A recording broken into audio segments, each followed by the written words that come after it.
Students of CBSE board class 10th class 12th, बच्चों जो exam दे करके आए हैं, बच्चों के कुछ डाउट्स हैं, आज मैं वो क्लियर करना चाहती हूँ।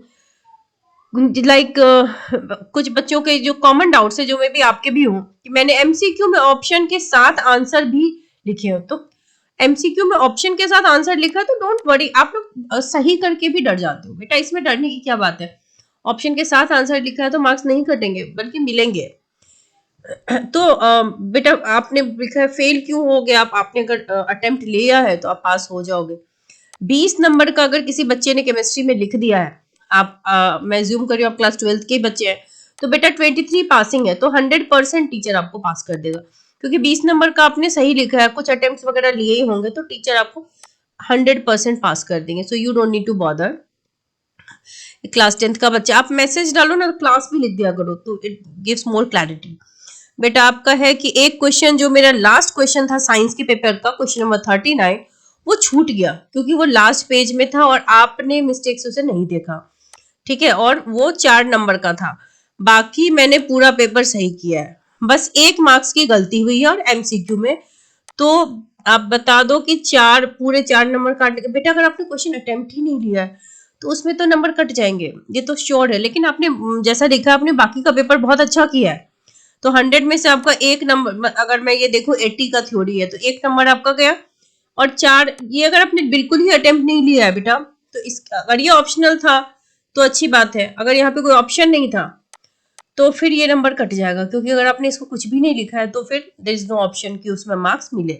तो भी you are getting very good marks, so don't worry, आगे के एग्जाम की अच्छे से तैयारी कीजिए। नाउ इन बच्चे का है कि 10 मार्क्स का बनाया है, बाकी में आपने अटेम्प्ट लिया है, 10 मार्क्स का बनाया। आई एम अज्यूमिंग आप 12th के बच्चे हैं, क्योंकि 10th में बच्चे 10 मार्क्स से ज्यादा का अटेम्प्ट ले लेते हैं। 10 अगर आप 10th के हो तब तो बेटा आप डेफिनेटली पास हो जाओ, क्योंकि 10th में आपकी प्रैक्टिकल में 20 में 18 मिनिमम होगी, तो 10 आया है तो आप टीचर आपको 13 to 15 देके पास कर देगा, और क्योंकि आपने अटेम्प्ट भी लिया है।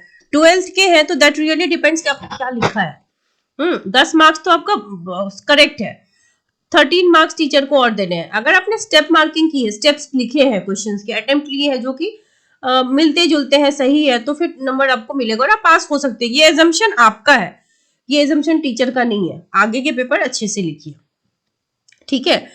पेपर अटेम्प्ट किए तो पूरे पेपर अटेम्प्ट लिए हैं, गलत आंसर्स में नंबर, पूरा अगर आंसर गलत है बेटा तब तो मतलब नहीं मिलता नंबर, लेकिन अगर आपने थोड़ा बहुत भी सही लिखा होता, टीचर बहुत कोशिश करते हैं, सेंटर सुपरिटेंडेंट्स भी बोलते हैं एग्जामिनर्स को कि ट्राई हार्ड के बच्चों को पास कर दो। तो जहां जो भी ऑप्शन होगा टीचर के लिए वो जरूर यूज करेंगे, ठीक है। मैंने इन्विजिलेटर से पूछा था पर उन्होंने कहा कि क्लास 10th में अलग अलग पास होना होगा। नहीं बेटा, आप सीबीएसई के साइट पे चले जाओ, don't ask anybody, passing marks criteria दी हुई है ना। क्लास 10th के लिए है कि उसको कंबाइंड पास होना, 12th के लिए है कि सेपरेटली थ्योरी और प्रैक्टिकल में पास होना। ये किसी की पर्सनल थ्योरी नहीं है या किसी का पर्सनल सर्कुलर नहीं है, ये सीबीएसई का सर्कुलर है। आपके टीचर ने बेशक आपको डराने के लिए बताया होगा, या I don't know why teacher is not aware of this information. और स्कूल के सब टीचर नहीं बेटा, अलग अलग पास होना होता है, ये नहीं है। आप सीबीएसई के साइट पे जाओ, सीबीएसई का सर्कुलर देखो, ठीक है। Don't trust anybody, trust CBSE, ठीक है। 10th में बेटा अलग से पास नहीं होना होता। अब आपका है कि मैम मेरा कल साइंस का एग्जाम था जिसमें एक 5 मार्क्स का क्वेश्चन में acid, salt and basic salt का एग्जाम्पल देना था एक्सप्लेन करके, बट मैंने बाय मिस्टेक एसिड की जगह न्यूट्रल सॉल्ट का दे दिया। तो इस केस में मुझे 5 मार्क्स से कितने मार्क्स मिलेंगे बेटा? एग्जाम्पल के हाफ वगैरह से ज्यादा नहीं कटेंगे, आई थिंक आपको 4.5 तक तो मिल जाएगा। अब आपका है कि मैम मैंने एक न्यूमेरिकल में वैल्यू 5.4 आई थी क्योंकि मैंने 0.33 को 0.3 लिख के मल्टीप्लाई कर दिया। यहाँ आपको मार्क्स नहीं काटनी चाहिए टीचर को, क्योंकि अप्रोक्सीमेटली आपने सही लिखा है, 0.33 को 0.3 करके कर सकते हैं। अब ऐसा आगे ना करें, क्योंकि डेसिमल के बाद 2 प्लेसेस हैं, correct up to 2 decimal places तो आपको लेना भी चाहिए, लेकिन आंसर इससे गलत नहीं होता। सो टीचर को मार्क्स काटने नहीं चाहिए।